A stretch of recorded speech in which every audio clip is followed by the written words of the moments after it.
শুনতে পাচ্ছ? রাজকুমারী দেবকীর প্রথম সন্তান ভূমিষ্ঠ হয়েছে। শুনতে পাচ্ছে। আর এই প্রথমবার কোনো শিশুর জন্মের খবরে কোনো আনন্দ অনুভব করছি না। কেন এই কথা বলছো কেন? কেন? তুমি কি ভুলে গেছো মহারাজ কংস কি প্রতিজ্ঞা করেছেন?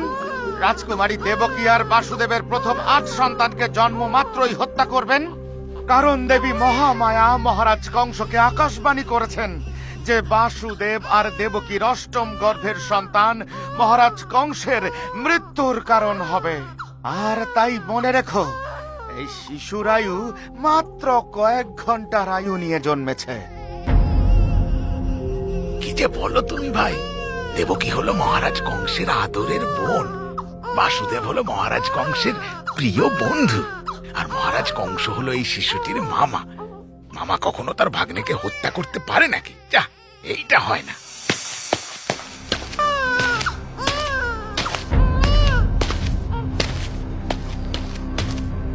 কোথায় আমার ভাগ্নে? কোথায় দেখি?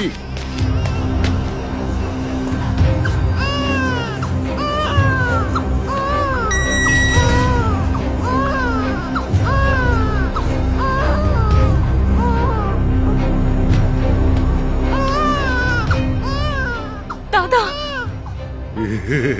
হ্যাঁ বোন, তোমার দাদা এসে গেছে। তোমার ছেলের কান্নার আওয়াজই আমায় এখানে টেনে এনেছে। দাও দাও বাসুদেব, দাও, ওকে আমার হাতে তুলে দাও। না কংস, এ অন্যায় তুমি করতে পারো না।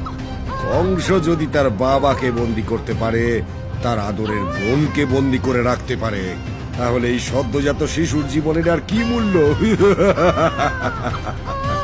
দাও দাও আমাকে, দাও।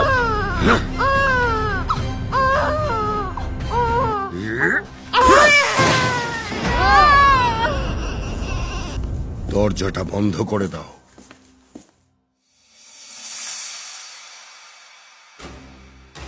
মহারাজ কংসের জয় হোক। ও মহামন্ত্রী, তুমি এসেছো? হ্যাঁ মহারাজ, বলুন এই অধমের জন্য কোন আদেশ অপেক্ষা করছে? আজ সকালটা বড় সুন্দর মন্ত্রী, নিজেকে অনেকটা ভার মুক্ত লাগছে। দেবকী আর বসুদেবের 7টি পুত্রকে তাদের জন্মলগ্নেই আমি নিজের এই 2 হাতে হত্যা করেছি। আর কয়েকদিনের মধ্যেই দেবকীর 8ম সন্তান ভূমিষ্ঠ হবে। আর আকাশবাণী অনুসারে সেই সন্তানই হলো আমার মৃত্যুর কারণ।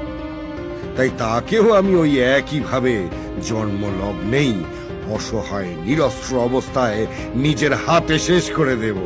আর তারপরে আমি হয়ে যাব অমর, অমর, অমর, অমর।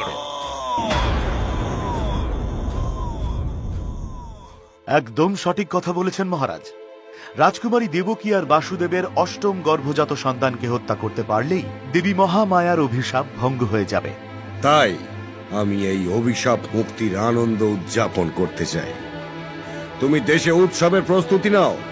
এই শিশুর মৃত্যুর পরেই দেশে উৎসব হবে।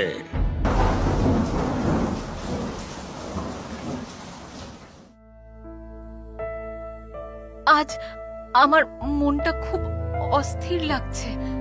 মনে হচ্ছে আজ রাতেই আমাদের 8ম সন্তান জন্ম নেবে।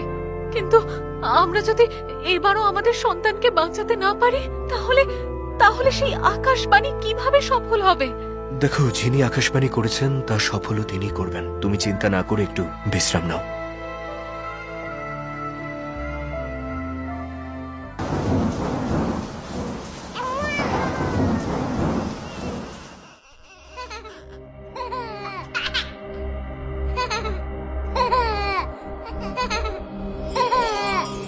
বসুদেব, প্রভু বিষ্ণু, আপনি এসেছেন প্রভু।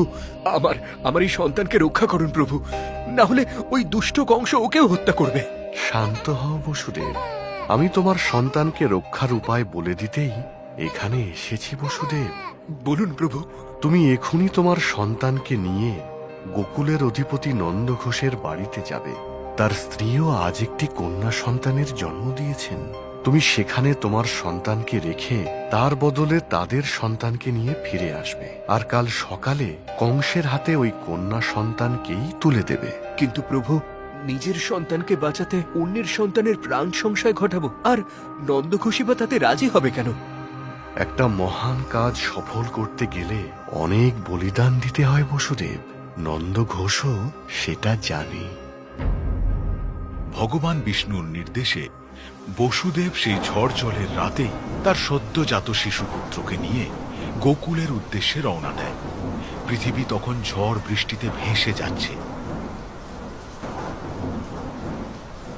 আর সেই ঝড় বৃষ্টি থেকে বাঁচাতে বাসুকি নাগ ফনা মেলে দেয় ছোট্ট শিশুর মাথার উপরে। বসুদেব এগিয়ে চলে সমস্ত প্রতিকূলতাকে জয় করে।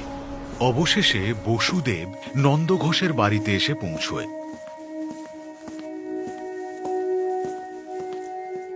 আর তার হাতে নিজের শিশুপুত্রকে তুলে দেয়।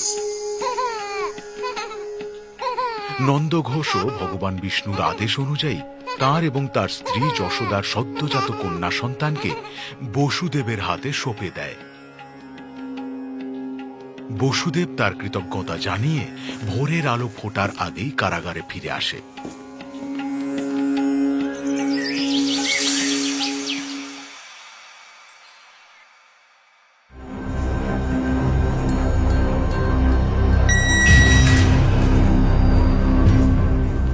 আমি এসে গেছি, আমি এসে গেছি, আমি এসে গেছি।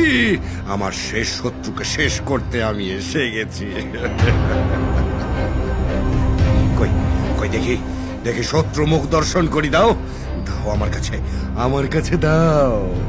দেখো দাদা, এবারে আমার পুত্র নয় কন্যা সন্তান হয়েছে। তার মানে ভবিষ্যৎবাণী এমনিতেই ব্যর্থ হয়েছে। তুমি ওকে ছেড়ে দাও দাদা। কি কন্যা সন্তান? হ্যাঁ দাদা, এই দেখো।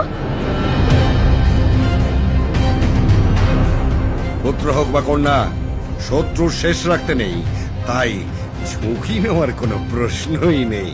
মরতে তোকে হবে।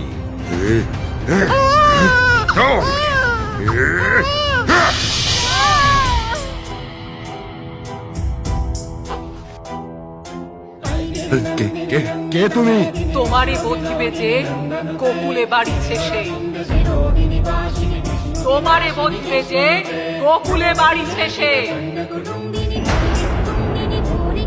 তোমারে বধিবে যে গোকুলে বাড়িছে সে।